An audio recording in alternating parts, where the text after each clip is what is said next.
25 жыл болды ғой биыл. Ой, ол кезде талай жігіттер жасайды ғой. Содан бері 2003-те бастаған, 2005-те бастаған талай жігіттер, ой, кәдімгі старый қырқыншыларымыз деп қояды. Мен Мамыт сияқтанған ең древний қырқыншымын ғой, абайласаңдаршы деп қоям.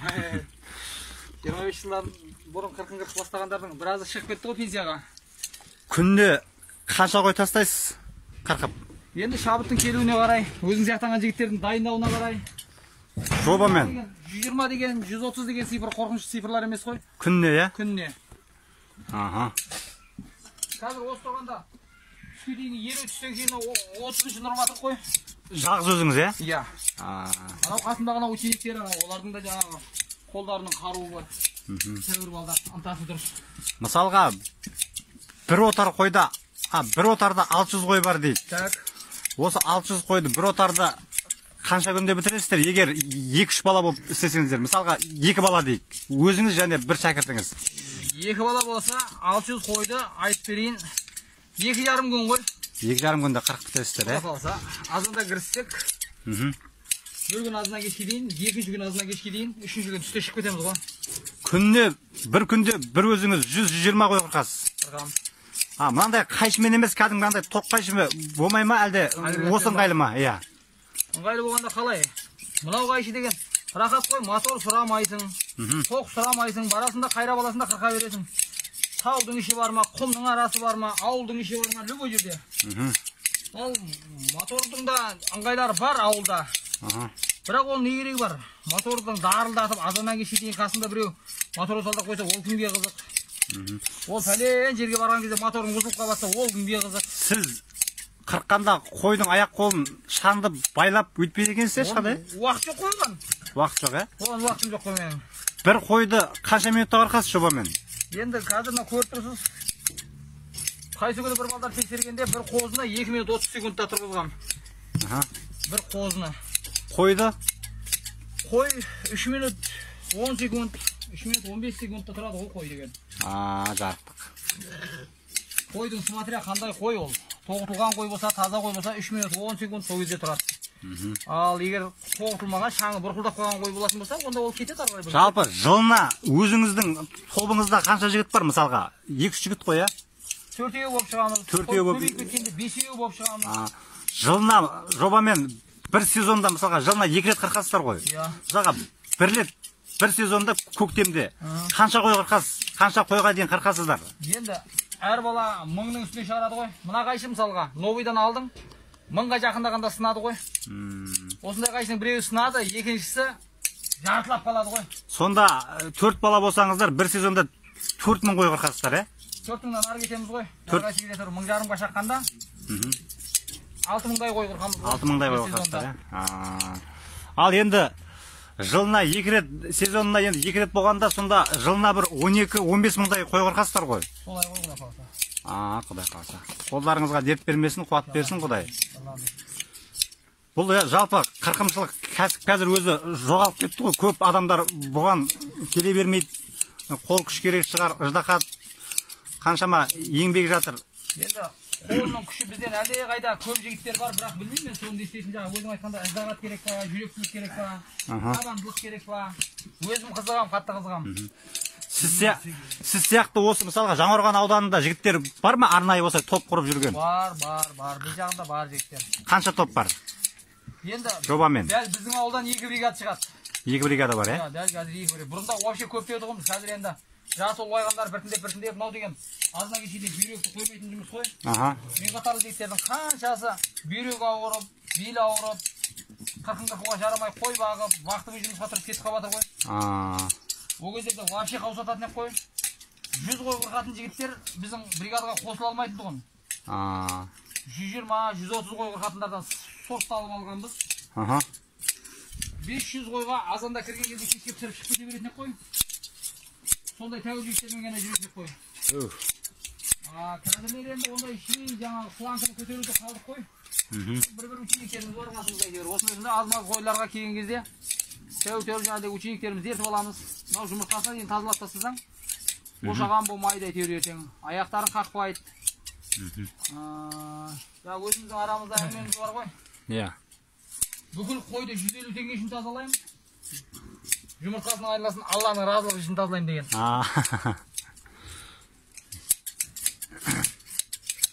Бұл енді бір действительно жағаты керек кәсіп. Бүкіл денесін тазартып берсең, малдың сауабы, Алланың разылығы дегендей. Өзім қызығам, біраз басқам, қолымда жоқ, басқамда жоқ. Қатты қызыққаннан кейін ба, 25 жыл тоқтағаным жоқ, Алла тағалам сондай қуат беріп. Ең ұзақ Қызылорда облысының шекарасынан шығып көрдіңіздер ме қырқымшылыққа? Шақыртумен. Әлде осы Қызылорда облысының айналасында жүрсіздер ме? Ары қарай Түркістанға, былай қарай ол Сойсөбеге дейін барып қайтамыз ғой. Сол екі ортаның өзінде сол 10-15 мың қойға толған кезде уже сезонда бітіп қалады. Жан-жағында ояқтарда да әрекет жасап жатқандар бар ғой. Былай қарай тау, былай қарай құмды аралайсыздар ғой. Бәрін. Кеше балдарымыз Сарысуға дейін барып қайтты. Мен болмадым оның ішінде. Құмда кәдімгі анау Қарақопаққа қарай кетіп бара жатқан құмның ішінде қанша жердің ояқта қаншама клиенттеріміз бар. Ояқтарды тазалаймыз. Сосын ең қызығы қырқым біткеннен кейін ақау таулап, басқа өзімізше саят құрып шыққан кездерде қойшылар өліп талып бір құдасын күткендей күтеді ғой. Қазақтың жомарттығына сол жеріне ырза боласың ғой сосын. Қазақтың бәрі жалғыздарым ғой менің.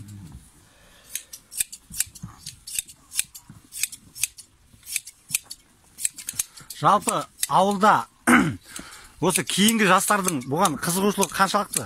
Өзіңізге келіп ата ма осы үйренуге, осы кәсіпті қолға алуға, былай өзіңіздің жаңағы тобыңызға қосылып бізді де ала кет деген бір жастар тарапынан ұсыныс түсіп ата ма сізге? Біздерде қалай өздері мысалға любительский дейміз ғой, жаңа күнде 20-30 қой, 30-40 қой қырқатын балдар бар ғой. Өздігінен қырқып атады ғой. Иә. Сосын жаңа анау шыңдалып, уже әжептәуір осы 30-40-тық нені бригаданы игердім деген уақыттарда өздері шығады. Жайлап жан-жаққа қарап. Менен озатын кім бар екен деп. Сосын жаңағы 50-60 қой қырқатындарға жолығады. Солар мен бригада болады, солардың қасында жүреді, сосын олардан озады. Сөйтіп, мына Тұрдыхандар сонда 2-3 поколениядан озып барып келген жігіттер ғой бізге. Тұрдыхандар, е? Ол 50-60 қой қырқатын бригадына бәрін озады, озғаннан кейін оларды игеріп болғаннан кейін тағымдер бар екен дейді. Сол кезде алдынан шыңның басындағыдай біз тұрамыз ғой. Сіз өзіңіз қай жылғысыз? Мен өзім 73 жыл болдым. 73 жыл. 46 жасқа келдім қазір. Тұрдыхан бауырыңыз ше? Тұрдыхан 93 жыл болды. 93 жылғы, е? Бұлар алатын асулары қайда әлі? Әлі алда дейсіз ғой? Алда ғой. Сосын шәкірт озат дейді. Біздің барған жерлерімізден озатын жігіттер ғой бұлар. Өйткені бізді әлі ешкім танымайтын кезде, біз ауылдың айласында қиқулап жүргенде, ауыл жақтың қойын тауысып тастаймыз. Сонымен тоқтап қалатындығымыз. Оказывается, мына жақта қаншама адамдар 40-шы таппай жылап еңіреп жүреді екен ол кезде. Қазір баратын жерлердің бәрін барып біз игеріп қояды облыстың айласында. Бүкіл облыс біледі біздерді мысалға. Сосын отырған жерінде айтып отырады, басқа қылады. Сосын Тұрдыхандар ауыл жақта тазаладық, қырқатын қой керек еді дейтін болсамызда, біз мысалға звондап Қызылорданың бер жағынан қой тауып беруіміз мүмкін де бұларға барам десе. Біз звондап Сарысуға, командировкаға жіберуіміз мүмкін. Көрдіңіз ба? Бұлардың сондай жаңағыдай жалындап тұрғандай қазіргі уақытында сондай моменттер жасай аламыз біз. Бізде қанша уақыттарымыз далаға кетті ғой. Бұдан да биіктерге шығып кетермек ол кезде действительно осындай жаңа ағалардан, сосын жаңа осы заманның несі талабы осындай болып тұрған болса. Қазір елдің әлеуметі де жақсы. Ол кезде сосын жаңада ағайыны бар, туысқаны бар, құдасы жекжаты асарлап қырқыстайтын еді ғой. Иә. Мал берем, сойыс берем, бірнәрсе қылам деп ағайындарын, туысқандарын жинап алып. 500-600 қой барлар 10 шақты адамды кіргізіп алады қораға. Сол мылжалап 10 күн жатады қырқымның басында. Сосын әрқайсысы бір малдан алып алып қайтады. Ойбай, бір қойдан берді деп. Қазір бағасын келісіп аласың, пәленнен бересің деп. Кірдің, 500 қойға кірдің азанда. 4 бала кешке 500 қой тауысып ары қарай шықтың. Бағасын келісіп қойғасын, ақшаны санап алдың, кеттің келесі сатарға. 700-800 қой болатын болса, азанда кірдің, кешке демаласың, ертесіне шайға дейін ұртақтайсың қалған 100-150-ді. Сосын жақсылап шай ішіп аласың да 8-лерде 9-да шығып кетесің ары қарай 3 шатарға. Бұрындары 2 мотоциклмен 4 бала жүретін біз. Иә. Одан кейін Нивамен 4 бала 5 бала болып жүретін болдық. Қасымыздағы жігіт огород егіп Нива алды да. Одан кейін қазір ол жігіттің газелі бар, көрпе төсегімізбен, басқамызбен бәрін комплектті. Әйел бала шағаны саламайсың ғой енді. Иә. Қалған өзімізге керек жағдайдың бәрі өзімізде. полный комплектімізбен жүреміз.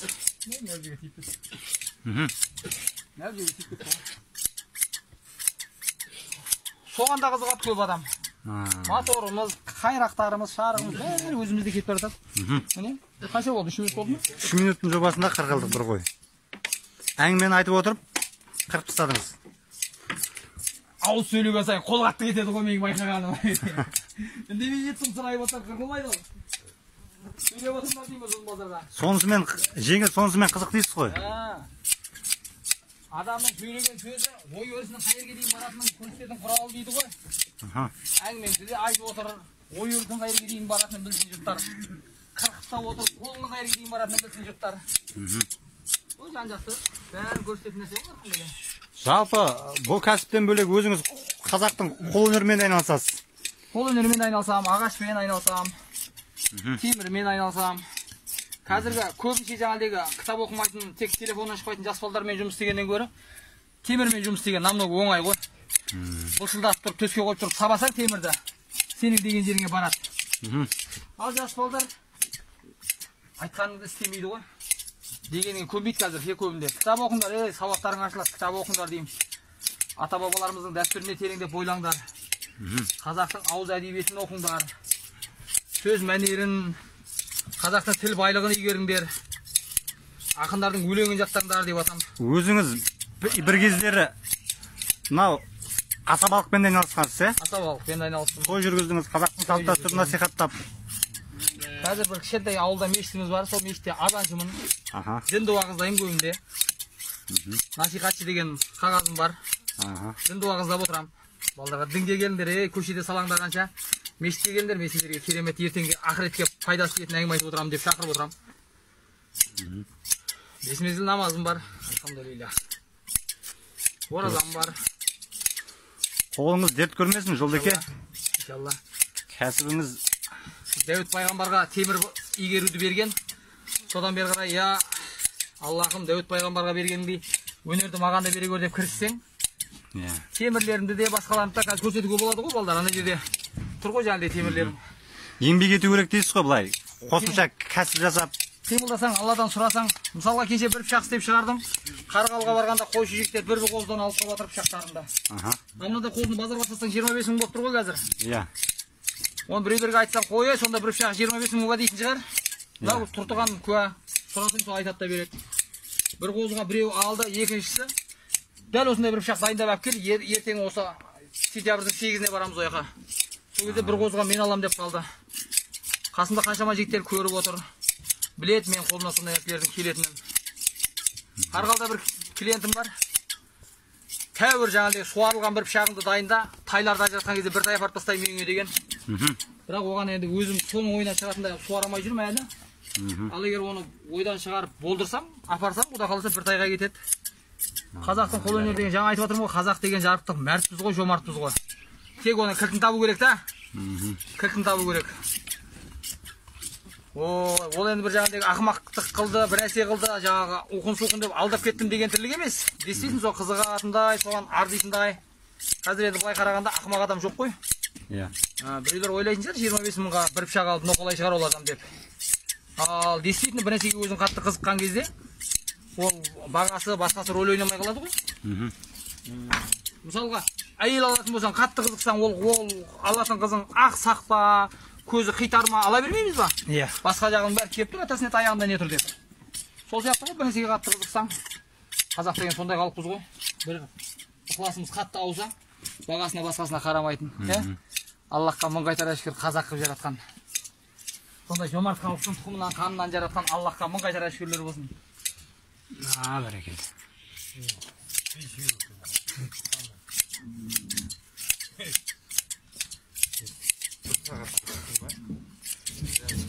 Мына жерде бір кішкентай точкасы бар. Кішкентай точкасы бар, сөйлені көрсетейін қазір. Ертең қызық қалды жаңағы, сен қаншалық тұрып баратыныңды білмеймін. Не нәрсе ол? Қазір қарап тұр. Көрдің мұны? Не нәрсе? Көріп отқан жоқсың ба? Өсепті қырқа бересіз, Мынау қалай істейді бұны бейді? Қайшыны салмай қырқа бересіз ба? айтып тұрмын ғой, оны өнерді игерсең көп қой, өнер деген нәрсе. Видеоға түсіре бер. Түсіріп жатыр. Жоқ, қыран қасына кейін. Камалдай кейін, айналып кел. Балағыран ғой бұл, балағыран. Дұрыс. Ұрып, жақсы қағып алып тұрған балағыран ғой бұл. Қазақ бабамыз айтты ғой, жігітке жеті өнер аз деп. Жеті өнерді игеріп, аз қой ол деп жүрген қазақ қой негізі. малым Асеке сен. малым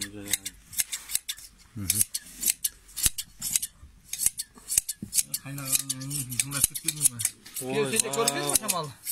көрдім ғой. Тағы да қара атасына.